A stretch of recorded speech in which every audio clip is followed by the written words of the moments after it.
What's going on, everybody? Cleepus Tech here, coming back at you with another video. In this video, we're going to be taking another look at the T-Mobile Revvl 6 5G and going over whether or not it's actually a good phone to buy in 2023. Now, this phone is really not that old, having only been released a month or two ago, if that. But like usual at this time of year, lots of other great 5G phones have been coming out, so we're going to take another look at this phone and really go over what kind of value it actually provides at this point. Now, in case you want to learn more about this phone, definitely check out the description, where I will be linking to several other videos about it, as well as some information about pricing, availability, and some of my favorite smartphone accessories. But with that being said, let's get into it. So with the T-Mobile Revvl 6, we're getting a decently large 6.52-inch IPS LCD display with a 720p resolution, a PPI of 269, and a 20:9 aspect ratio. So overall, for what it is, the display here is decent. When it comes to image quality, it's not really the best, but compared to pretty much every other phone in this general price range, it's going to be around the same. Despite only having a 720p resolution, the image is decently sharp, and at 6.52 inches, I would say the display is a pretty good size here. So if you're doing stuff like web browsing, reading, or maybe using social media, things are going to be decently large and easy to see. And with the 20:9 aspect ratio, we're getting a pretty tall and narrow form factor here. So when you're doing stuff in landscape mode, you're going to get a nice immersive experience. Things are going to look a little bit more cinematic.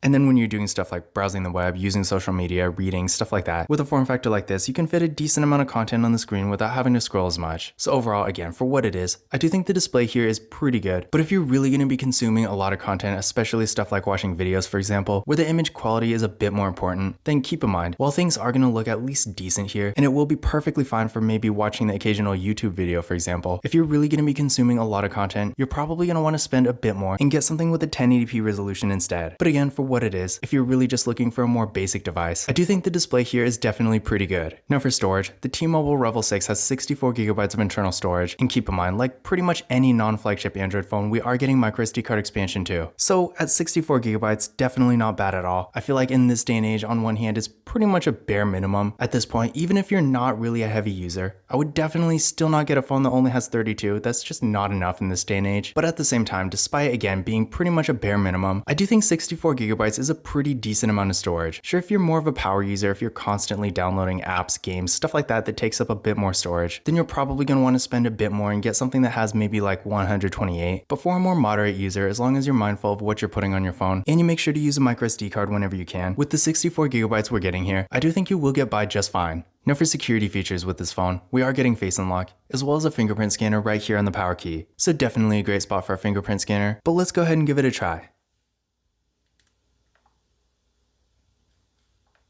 There we go, one more time. And there we go. So real fast and responsive, no issues at all. And again, this phone does have Face Unlock too, so if you want to use that instead, you always can. Now for the camera setup, for the front-facing camera, we got a typical water drop notch. This camera is 5 megapixels. Then on the back, we got a triple camera setup with a 13 megapixel main camera, a 2 megapixel macro camera, and a 2 megapixel depth sensing camera. So unfortunately, there's no ultra-wide camera here, which is really kind of a bummer, because even though there's still a pretty good handful of phones out there, especially entry-level phones that don't have ultra-wide cameras, at this point in 2023, it's such a common feature. I mean, I've seen $100 phones that have one. Maybe not a really good ultra-wide camera, but it's still an ultra-wide camera all the same. Whereas with this phone, unfortunately, again, we're not getting one. So if you do like to get those wider angles, then you might be disappointed here. But at least, again, we are getting a macro camera. And as far as the regular photos go, sure, it's not really the best quality. And if you're really taking a lot of pictures, you might want to spend a bit more and get at least the T-Mobile Revvl 6 Pro, which is essentially the more premium version of this phone. And the camera setup on that phone is quite a bit better. But in general, I would say if you're just taking the occasional photo every now and then, maybe for like Instagram or something, while again, it's still not going to be the best quality, I do think for more casual use, it will at least get the job done. Now, to give you an idea of what the camera can actually do, here's a picture taken with this phone using portrait mode. And again, I do think for more casual use, the photo quality we're getting here is definitely at least good enough. If you're taking pictures for maybe Instagram, for example, where you might be using portrait mode a little bit more often, I do think things are going to look good on there. Because remember, if all you're doing is a couple Instagram photos here and there, you really don't need a crazy good camera. So for that kind of situation, I do think the photo quality we're getting with the T-Mobile Revvl 6 5G is going to be at least good enough. But again, if you're really taking a lot of pictures and you want the best camera you can get for the money, then I do think there are several other phones in this price range, including again the T-Mobile Revvl 6 Pro, which is the more premium version of this phone, phone that are going to be quite a bit better. Now for video, this phone has a max recording quality of 2K in the rear camera and 1080p in the front, so at least we can record 2K videos in the rear camera. Now I'm not really sure how useful that feature is. I know for me personally, if I want to record in a quality above 1080p, I'm just going to go to 4K, which unfortunately this phone can't do. But if you ever do want to record 2K videos, then keep in mind, this is one of the few phones I've seen that can actually do it. When it comes to the video quality itself, pretty much just like the photos, it's at least decent. Depending on what you're doing, I wouldn't say it's necessarily YouTube quality per se, but for the occasional video every now and then, it will at least get the job done.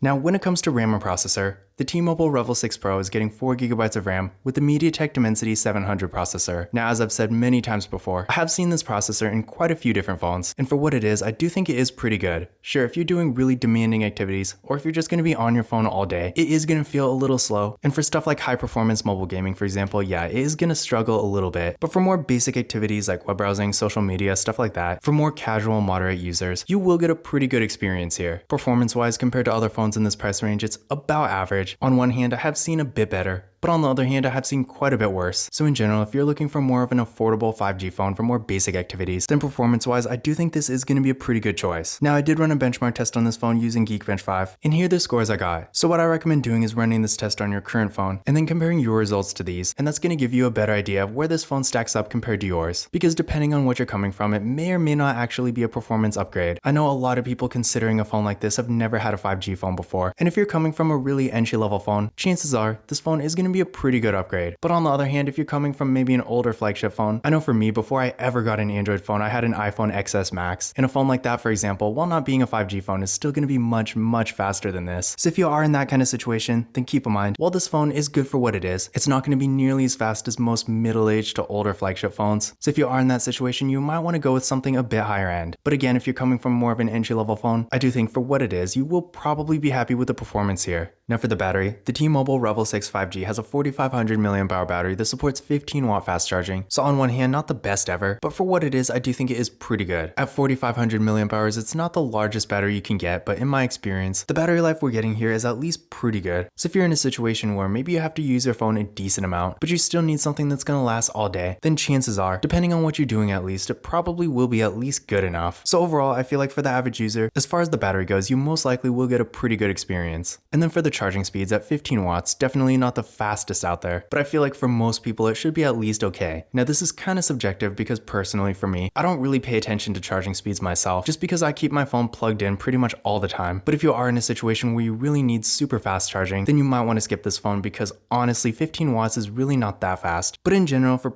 pretty much every phone in this price range, you're probably not going to do much better anyway. So just keep in mind when it comes to charging speeds, with this phone, they're good but not great. For the software, this phone does currently have Android 12, so pretty decent. Unfortunately, no Android 13, and I don't know when or if it's ever going to get that update. But considering after all, this is more of an entry-level carrier branded phone, I really wouldn't count on it. So if having the latest version of Android is important to you, then you might want to go with something else. But in general, things do run decently well on this phone. I mean, Android 12 isn't really that old. So if you're not too concerned about the software, then just know things on this phone do at least run smoothly. Now, one thing I do want to point out here is that unfortunately the T-Mobile Revvl 6 5G does not have NFC, which honestly at this point I feel like this is a pretty big drawback. This phone retails for around $169, and granted you're probably not going to actually pay that for it, but I have seen even more inexpensive phones that do have NFC, and at this point in 2023, with contactless mobile payment services being so widely used, I feel like it's just an expectation that pretty much any phone should have it now. So unfortunately, seeing that this phone doesn't have NFC, if you do like to use that feature, then unfortunately you are going to have to spend an extra $50 and get the T-Mobile Revvl 6 Pro instead, which does have NFC, because again, this phone, the regular T-Mobile Revvl 6, unfortunately doesn't have it. But in conclusion, is the T-Mobile Revvl 6 5G actually worth buying in 2023? Now, honestly, I feel like I've said this in another video before, but really just because the T-Mobile Revvl 6 Pro exists, I'm gonna say no. The T-Mobile Revvl 6 Pro, which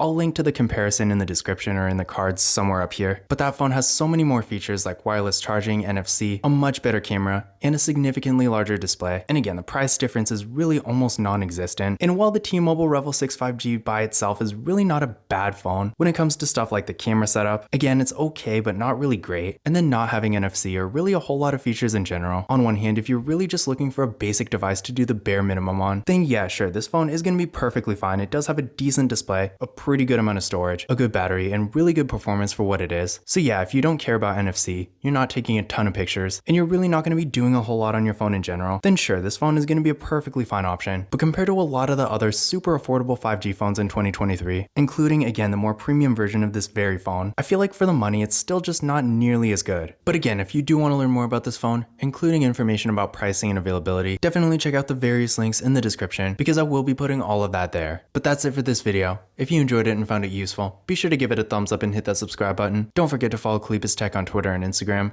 And as always, I will see you in the next video.